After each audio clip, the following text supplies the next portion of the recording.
Hi friends, welcome to blueberries kitchen. Blueberries கிச்சனில் இன்றைக்கி நம்ம பார்க்க போகிறது என்னென்னா, வெயிட் லாஸ் பண்ணுறவங்களுக்குலாம் ஒரு வெயிட் லாஸ் பவுடர் ரெசிபி தாங்க இன்றைக்கி நம்ம வீடியோவில் பார்க்க போகிறோம். இது நம்ம சுகர் பேஷண்ட்ஸு, ப்ரெஷர் உள்ளவங்க, வெயிட் லாஸ் பண்ணுறவங்களுக்குலாம் இந்த பவுட்ரு ரொம்பவே யூஸ்ஃபுல்லாக இருக்குங்க. இப்போ வாங்க நம்ம வீடியோக்குள்ளே போகலாம். வீடியோக்குள்ளே போகிறதுக்கு முன்னாடி இப்போ தான் நீங்கள் முறையாக ப்ளூபெரிஸ் கிச்சனை பார்க்குறீங்கன்னா மறக்காமல் கொஞ்சம் சப்ஸ்கிரைப் பண்ணிக்கோங்க. பக்கத்தில் இருக்கிற பெல் ஐக்கானையும் ப்ரெஸ் பண்ணிக்கோங்க. நிறைய சிம்பிளான ரெசிபிஸ்லாம் போட்டிருக்கேங்க, போய் பாருங்கள், உங்களுக்கு யூஸ்ஃபுல்லாக தான் இருக்கும். இப்போ வாங்க நம்ம ரெசிபிக்குள்ளே போகலாம். இப்போ இந்த பவுட்ருக்கு ஜீரகம், வெந்தயம் நம்ம ஈக்குவல் குவான்டிட்டியில் தாங்க நான் எடுத்திருக்கேன். 25 கிராம் ஜீரகம் எடுத்தோன்னே 25 கிராமும் நீங்கள் வெந்தயம் எடுத்துக்கோங்க. ரெண்டுமே சரிக்கு சமமாக இருக்கணுங்க. இப்போ இதை நம்ம ட்ரை ரோஸ்ட் பண்ணி எடுத்துக்கலாம். இப்போ நம்ம இந்த பேனில் ஜீரகத்தையும் வெந்தயத்தையும் சேர்த்துக்கலாங்க. இப்போ நம்ம இதை கரிஞ்சி போகாமல் சிம்மில் வச்சே தாங்க நம்ம இதை ட்ரை ரோஸ்ட் பண்ணி எடுக்கணும். இது கரிஞ்சி போச்சுன்னா சிலப்போ நம்ம அந்த கஷாயம் பண்ணி குடிக்கிறதுக்கு கொஞ்சம் கசக்கிற மாதிரிக்கா இருக்கும். அதுக்கு தான் நான் சொல்கிறது. முடிஞ்ச அளவுக்கு சிம்மில் வச்சு நீங்கள் ட்ரை ரோஸ்ட் பண்ணி எடுத்துக்கோங்க. இப்போ நான் இதை நல்லா ட்ரை ரோஸ்ட் பண்ணி எடுத்துட்டேங்க. நமக்கு இந்த ஜீரகம், வெந்தயம் ட்ரை ரோஸ்ட் ஆனவட்டி நல்லா கமகமன்னு மணக்குங்க. இப்போ நம்ம அடுப்பை அமுத்திக்கலாம்.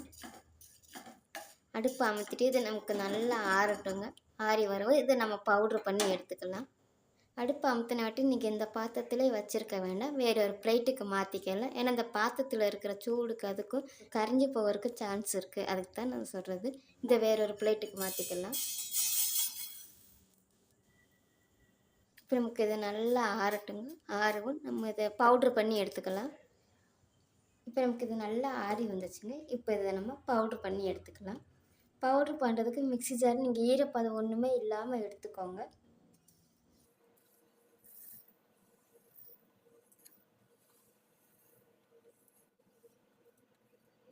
இப்போ நான் இதை நல்லா பவுட்ரு பண்ணி எடுத்துகிட்டு வந்து உங்களுக்கு நான் காட்டுறேங்க.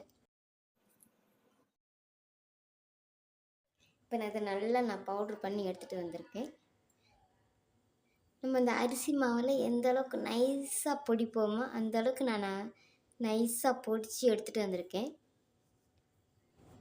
உங்களுக்கு நான் ஜீரகத்தையும் வெந்தயத்தையும் பற்றி சொல்கிறதுக்கு தேவையில்லைங்க. ஜீரகம், வெந்தயம் நம்ம உடம்புக்கு எந்த அளவுக்கு நல்லதுன்னு உங்களுக்கே தெரியும். ஜீரகம் நம்ம உடம்புக்கு நல்ல ஜீரண சக்தியை கொடுக்கும். வெந்தயம் நம்ம உடம்புக்கு நல்ல குளிர்ச்சி தன்மை தருங்க. இந்த பொடியை யூஸ் பண்ணி நம்ம கஷாயம் பண்ணி குடிக்கிறதுனால டயபெட்டிக் பேஷண்ட்ஸுக்கும் ப்ரெஷர் இருக்கிறவங்களுக்கெல்லாம் கண்ட்ரோலில் இருக்குங்க. அப்புறம் வெயிட் லாஸ் பண்ணுறவங்களுக்கு ரொம்பவே நல்லதாங்க இந்த பவுட்ரு. இப்போ இதை நம்ம ஆறவும் ஒரு கிளாஸ் ஜாரில் போட்டு ஸ்டோர் பண்ணி வச்சுக்கலாங்க. காலையில் நான் பண்ணுற மாணிக்காவே நீங்கள் கஷாயம் பண்ணி சாப்பிடுங்களே. இது இப்போ நல்லா ஆறட்டுங்க. ஆறவும் நம்ம ஒரு கிளாஸ் ஜாரில் ஸ்டோர் பண்ணி எடுத்துக்கலாங்க.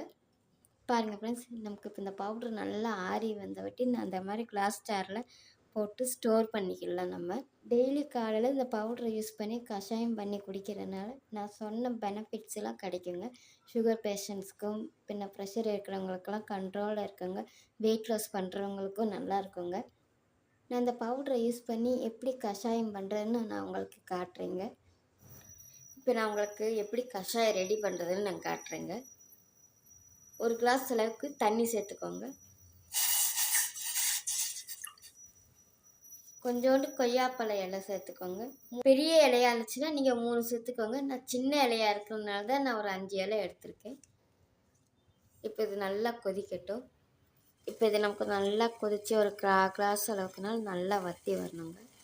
பாருங்களேன், நமக்கு அந்த தண்ணி நல்லா கொதித்து கிளாஸ் அளவுக்கு வந்திருக்குங்க. தண்ணியோட கலரை பாருங்களேன், அந்த கொய்யாப்பழத்தோட சத்தெல்லாம் இறங்கி கலர்லாம் கொஞ்சம் சேஞ்ச் ஆகிருக்கு. இப்போ இந்த ஸ்டேஜில் நம்ம இந்த பவுட்ரை சேர்த்துக்கலாம். வெயிட் லாஸ் பவுட்ரு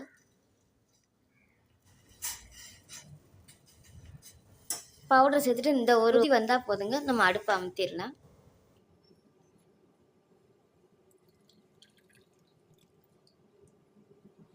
பாருங்கள் ஃப்ரெண்ட்ஸ், நான் சொன்ன மாதிரி கிளாஸுக்கும் கம்மியாக ஒரு மடக்கு குடிக்கிற மாதிரிக்க இதை நம்ம காலையில் வெறும் வயிற்றில் குடிக்கணும். வெதுப்பான சூழில் தான் நம்ம அதை குடிக்கணும். நான் சொன்ன மாதிரி இது வெயிட் லாஸ் பண்ணுறவங்களுக்கு, சுகர் உள்ளவங்களுக்கும், ப்ரெஷர் உள்ளவங்களுக்கும் இதெல்லாம் கண்ட்ரோலில் இருக்கும். வெந்தயத்தையும் ஜீரகத்தையும் பற்றி நான் உங்களுக்கு சொல்கிறதுக்கே தேவையில்லை. வெந்தயம் இதெல்லாம் இந்த பவுட்ரு யூஸ் பண்ணி குடிக்கிறதுனால உடம்புக்கெல்லாம் நல்லா குளிர்ச்சியாக இருக்கும்.